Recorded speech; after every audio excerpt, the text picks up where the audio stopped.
Chapter 10. The autumn dragged on monotonously.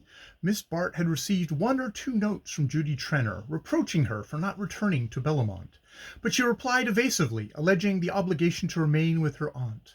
In truth, however, she was fast wearying of her solitary existence with Miss Pennison, and only the excitement of spending her newly acquired money lightened the dullness of the days.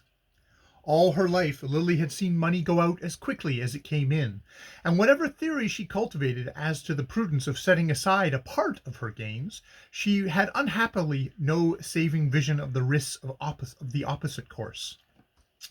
It was a keen satisfaction to feel that, for a few months at least, she would be independent of her friend's bounty, and she could show herself abroad without wondering whether some penetrating eye would detect in her dress the traces of Judy Trenner's refurbished splendor. The fact that the money freed her temporarily from all minor obligations obscured her sense of the greater one it represented, and having never before known what it was to command so large a sum, she lingered delectably over the amusement of spending it. It was on one of these occasions that, leaving a shop where she had spent an hour of deliberation over a dressing case of the most complicated elegance, she ran across Miss Farish, who had entered the same establishment with the modest object of having her watch repaired. Lily was feeling unusually virtuous. She had decided to defer the purchasing of the dress case till she should receive the bill for her new opera cloak, and the resolve made her feel much richer than when she had entered the shop. In this mood of self-approval, she had a sympathetic eye for others, and she was struck by her friend's air of dejection. Miss Farish, it appeared, had just left the committee meeting of a struggling charity in which she was interested. The object of the association was to provide comfortable lodgings, with a reading room and other modest distractions, where young women of the class employed in downtown offices might find a home when out of work or in need of a rest. And the first year's financial report showed so deplorably small a balance that Miss Farish, who was convinced of the urgency of the work, felt proportionately discouraged by the small amount of interest it aroused.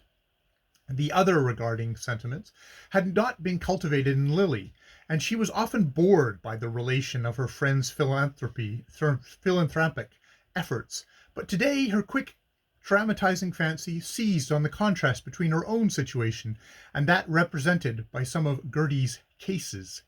These were young girls, like herself, some perhaps pretty, some not without a trace of her finer sensibilities. She pictured herself leading such a life as theirs, a life in which achievement seemed as squalid as failure, and the vision made her shudder sympathetically. The price of the dressing case was still in her pocket, and drawing out her little gold purse, she slipped a liberal fraction of the amount into Miss Farish's hand. The satisfaction derived from this act was all that the most ardent moralist could have desired. Lily felt a new interest in herself as a person of charitable instincts. She had never before thought of doing good with the wealth she had so often dreamed of possessing, but now her horizon was enlarged by the vision of a prodigal philanthropy.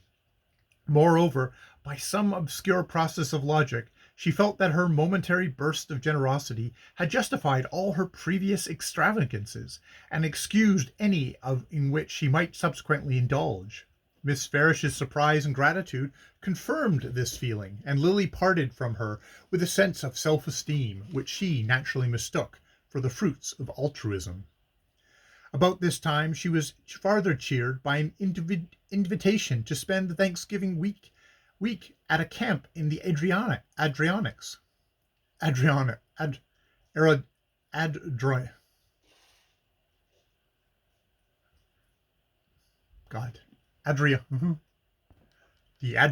Adirondacks.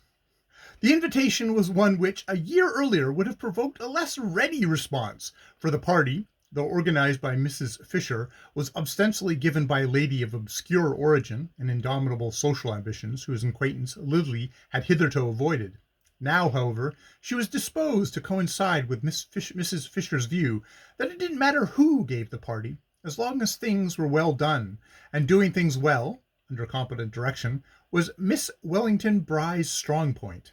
The lady, whose consort was known as Welly Bry on the stock exchange and in sporting circles, had already sacrificed one husband and sundry minor considerations to her determination to get on, and, having obtained a hold on Carrie Fisher, she was astute enough to perceive the wisdom of committing herself entirely to that lady's guidance.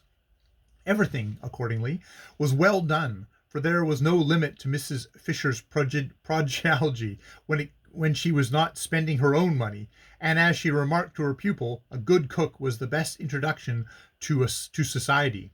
If the company was not as select as the cuisine, the Wells Brys at least had the satisfaction of figuring for the first time in the society columns, in company with one or two noticeable names, and foremost among these was, of course, Miss Bart's. The young lady was treated by her host with corresponding deference, and she was in the mood when such attentions are acceptable, whatever their source. Miss Bry's admiration was a mirror in which Lily's complacency recovered its lost outlines. No insect hangs its nest on threads as frail as those which will sustain the weight of human vanity, and the sense of being of importance among the insignificant was enough to restore Miss Bart the gratifying consciousness of power. If these people paid court to her, it proved that she was still conspicuous in the world to which they inspired, and she was not above a certain enjoyment in dazzling them by her fineness, in developing their puzzled perceptions of her superiorities. Perhaps, however, her enjoyment proceeded more than she was aware from the physical stimulus of the excursion, and the challenge of crisp, cold, and hard exercise, the responsive thrill of her body to the influence of the winter woods. She returned to town in a glow of rejuvenation, conscious of a clearer color in her cheeks, a fresh elasticity in her muscles. The future seemed full of vague promise, and all her apprehensions were swept out of sight on the buoyant current of her mood. A few days after her return to town, she had the unpleasant surprise of a visit from Mr. Rosedale. He came late, at a confidential hour, when the tea table still lingers by the fire in friendly expectancy, and his manner showed a readiness to adapt itself to the intimacy of the occasion. Lily, who had a vague sense of his being somehow connected with her lucky speculations, tried to give him the welcome he expected. But there was something in the quality of his geniality which chilled her own, and she was conscious of marking each step in their acquaintance by a fresh blunder. Mr. Rosedale, making himself properly at home in an adjoining easy-chair, sipped his tea critically, with the comment, "You ought to go to my man for something really good," appeared totally unconscious of the repugnance which kept her in frozen erectness behind the urn. It was perhaps her very manner of holding herself aloof that appealed to his collector's passion for the rare and unattainable. He gave, at any rate, no sign of resenting it, and seemed prepared to supply in his own manner all the ease that was lacking in hers. His object in calling was to ask her to go to the opera in his box on the opening night, and seeing her hesitate, he said persuasively, "Mrs. Fisher is coming, and I've secured a tremendous admirer of yours, who'll never forgive me if you don't accept." As Lily's silence left him with this illusion on his hands, he added with a confident smile, "Gus Trenor has promised to come to town on purpose. I fancy he'd go a good deal farther for the pleasure of seeing you."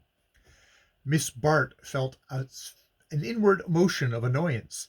It was distasteful enough to hear her name coupled with Trenor's, and on Rosedale's lips the allusion was peculiarly unpleasant.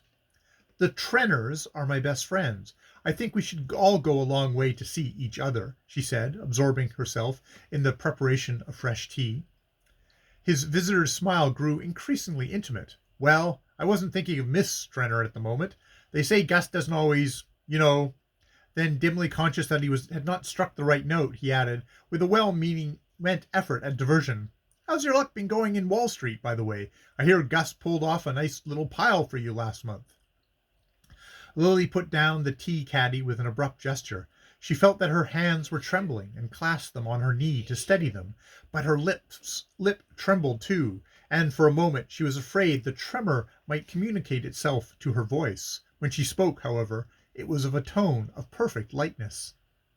"Ah, yes, I had a little money to invest, and Mr. Trenor, who helps me with such matters, advised putting it in stocks instead of a mortgage, as my aunt's agent wanted me to do.